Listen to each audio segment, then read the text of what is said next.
Hello students, today we will discuss evolution and development of management thought। आज हम प्रबंध विचारधारा का उद्गम एवं विकास के ऊपर डिस्कस करेंगे। देखिए, प्रबंध का ओरिजिन कब और कहाँ हुआ, तो ये कहना उतना ही कठिन होगा जितना कि ये बताना कि जो मनुष्य है उसका जन्म कब हुआ और कहाँ हुआ। लेकिन इसके संबंध में हम ये तो कह ही सकते हैं कि प्रबंध कला का इतिहास भी उतना ही पुराना है जितना मानव सभ्यता का इतिहास। एक प्रसिद्ध अर्थशास्त्री हुए हैं प्रबंध शास्त्री, जिनका नाम है गेगर।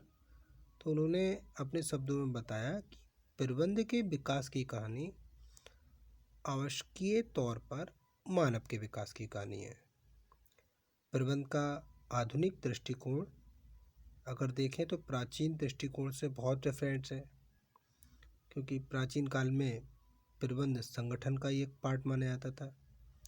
लेकिन हम आज देखें तो प्रबंध को उत्पत्ति के छठे तत्व के रूप में संगठन की एक अलग इकाई माना जाता है।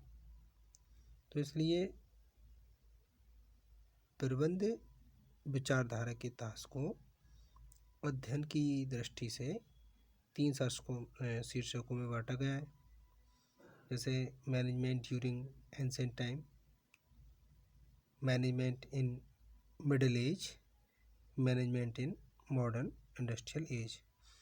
मतलब प्राचीन काल में प्रबंध, मध्य युग में प्रबंध और आधुनिक औद्योगिक युग में प्रबंध। अब हम प्राचीन काल में प्रबंध की बात करें तो प्रबंध विज्ञान के मौलिक सिद्धांत उतने ही पुराने हैं जितना कि प्राचीन काल का इतिहास। सामान्य उद्देश्यों की पूर्ति के लिए व्यक्तियों के सामूहिक प्रयत्नों का नियोजन, संगठन, समन्वय एवं नियंत्रण करने का कार्य उतना ही पुराना है जितना मानवीय सभ्यता का इतिहास। जैसे आप देखें कि मिस्र हैं, यूनान, रोम, तो इनकी प्राचीन सुंदर जो इमारतें हैं या पिरामिड हैं, तो ये इस चीज़ का प्रमाण देते हैं कि उन दिनों श्रमिकों के प्रयत्नों को निर्देशित करने के लिए प्रबंधक हुआ करते थे। अगर प्राचीन रोम साहित्य की बात करें तो उसमें सुकरात हैं, या अन्य लेखकों के संवाद में देखें तो वहाँ पर भी प्रबंध की समस्याओं का उल्लेख मिलता है। बाइबिल जो ईसाइयों की काफ़ी प्राचीन या उनकी पवित्र पुस्तक है, तो उसमें भी प्रबंधकीय समस्याओं के अनेक उल्लेख मिलते हैं। और हमारे देश में जो मोहनजोदड़ो या हड़प्पा हैं, या अजंता एलोरा की गुफाएं हैं, या खुजराहों की कलाकृतियाँ हैं, या अशोक की जो लाइट है, या अन्य हिस्टोरिकल जो बिल्डिंग्स हैं, तो उनका निर्माण भी भारतीय इंजीनियरिंग कला, प्रबंध एवं प्रशासकीय कुशलता का ही हमारे सामने एक प्रमाण है। चीन के इतिहास से भी हमें यह पता चलता है कि चीन के शाही अभिलेखागार के रक्षक और जो महान दार्शनिक थे लॉर्ड जू, वो मानवीय संस्थाओं के प्रबंधन पर जो उन्होंने परामर्श दिया था वह आधुनिक विचारधारा से काफ़ी मिलता जुलता है। इसके अलावा हमारे रामायण और महाभारत, जो हम लोग हिंदू हैं, हिंदुओं के 2 महत्वपूर्ण ग्रंथ हैं। रामायण में व्यापारिक संघों का भी उल्लेख मिलता है।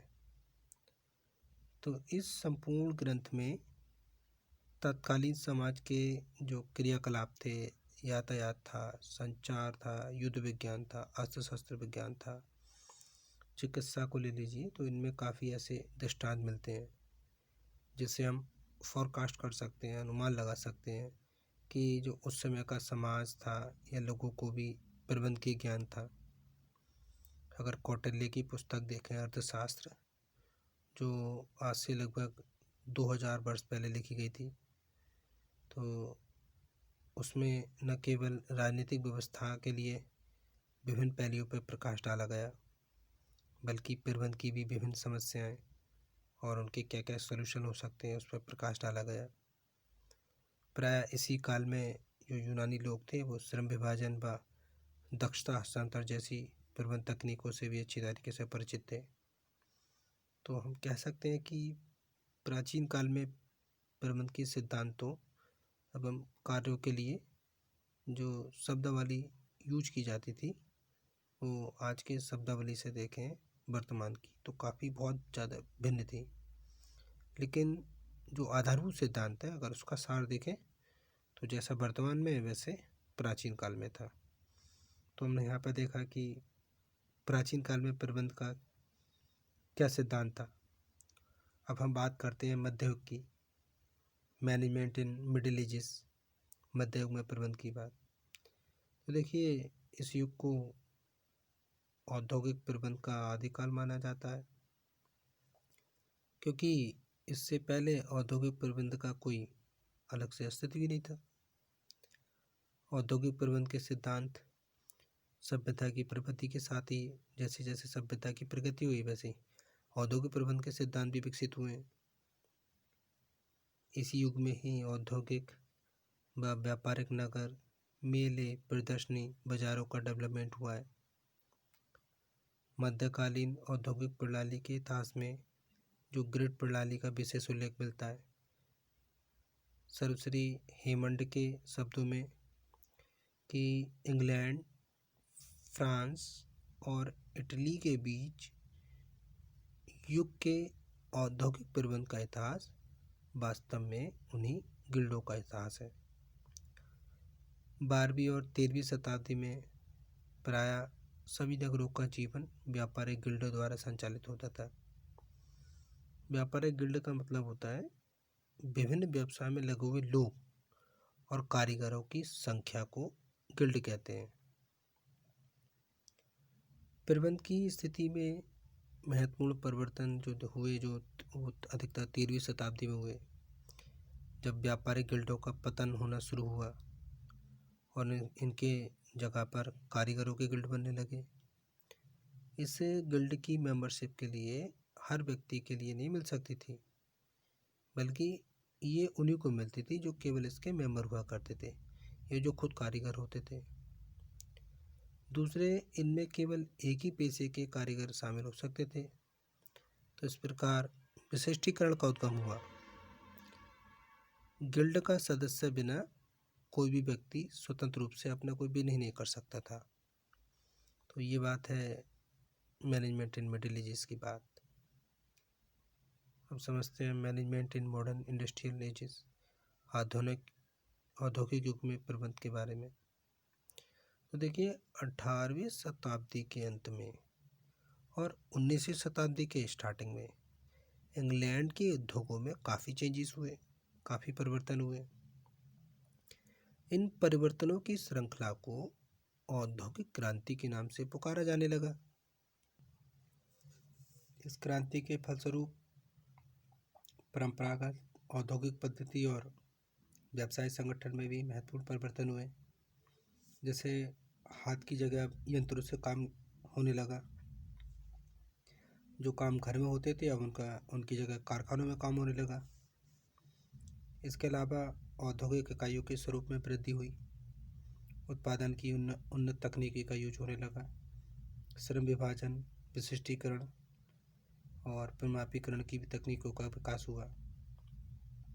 बाजार को व्यापक बनाने के लिए प्रयास किए गए।